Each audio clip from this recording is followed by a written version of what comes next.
to kill himself. But told him, stop, do not kill yourself, for we are all here. And he asked us, what do to be saved? And we didn't understand from this to know the answer to this question. Number one is this. What is the gospel? This gospel is only the good news. Here's the bad news. Have sinned, and we all fall short of God's glory. Romans, we all have sinned. Anybody have not sinned? If you're not saved, that this is basic Christianity. That is the bad news. Every one of us. And what is the worst news? In Romans 6:23, it says this: for the wages of sin, the consequences of sin, the result of sin is death. Which means all of us are going to die. Hey, that's yourself. I already know that. Murderers, the immoral, those who practice witchcraft, idol worshippers, all the liars, their fate is in the fiery lake of burning soup, which is the second death.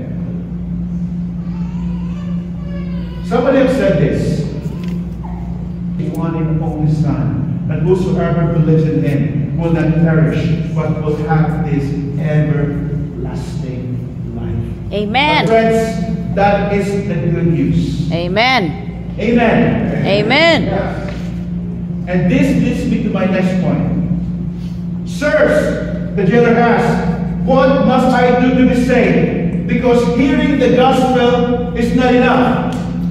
In fact, we as a church, it is our mission, our great commission, to go to all the world and preach the gospel. And this is what I'm doing right now.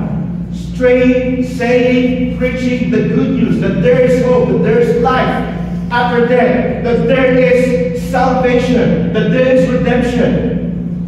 But hearing the good news is not enough. When the jailer asked Paul and Silas, sirs, what must I do to be saved? He told them. Then he brought them out and asked, sir, what must I do to be saved? And Paul and Silas replied, believe in the Lord Jesus, and you will be saved, along with everyone in your household. The second thing that needs to happen to answer this question is to believe in Jesus Christ, who came as a man, died on the cross, and on the third day, he rose again. And this is what we are celebrating and trying to celebrate in the next couple of weeks. Because we believe that there is a man whose name is Jesus, who was born more than 2,000 years ago. In fact, he's not just an ordinary man. There are religions out there who are teaching that, you know what, he's just a man, just like us. It is true that he is true man, but he is also true God. In fact, in John chapter 1 says this, that the Word, in the beginning was the Word, and the Word was God, and the Word was God.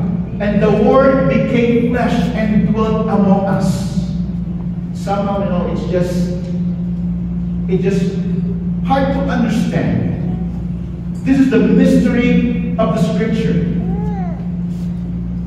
But the good news is, even though all of us do not qualify in heaven because of our sins, because we did not reach the standard of God, the good news is this, that Jesus Christ came 2,000 years ago. And by believing in Him, we shall be saved. Amen. Amen.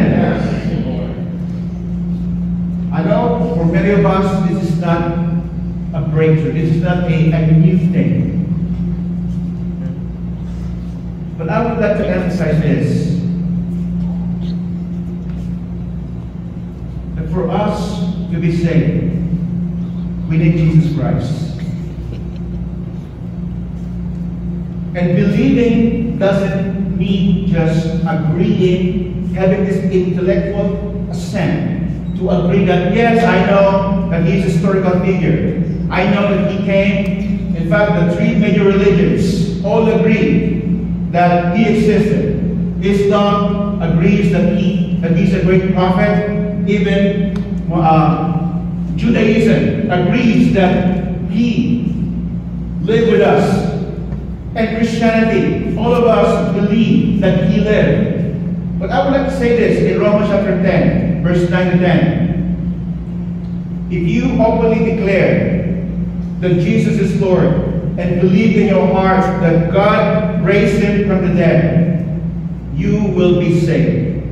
For it is by believing in your heart that you are made right with God, and it is by openly declaring your faith that you are saved. As evangelical Christians, this is the foundation of our faith. That we were saved because of believing in Christ.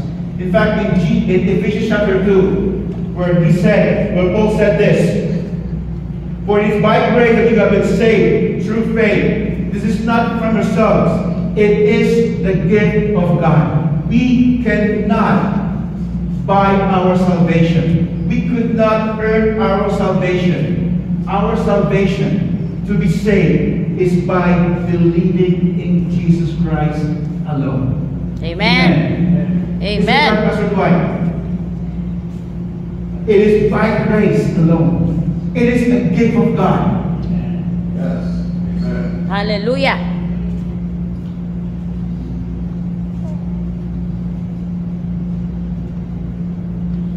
But here's the thing. There's another thing I would like just to add to this. Aside from hearing the gospel and believing in Jesus Christ, there's something I would just share on what happened in that day. When the jailer met Paul and Silas, not only that he has believed, but he also repented from their sins. Because by believing means turning away from our old selves, turning away from our old lives. In Acts chapter 2, verse 13 says this, Peter replied, each of you must repent of your sins and turn to God and be baptized in the name of Jesus Christ for the forgiveness of your sins. Then you will receive the gift of the Holy Spirit. There's another part here which Scripture tells us to do.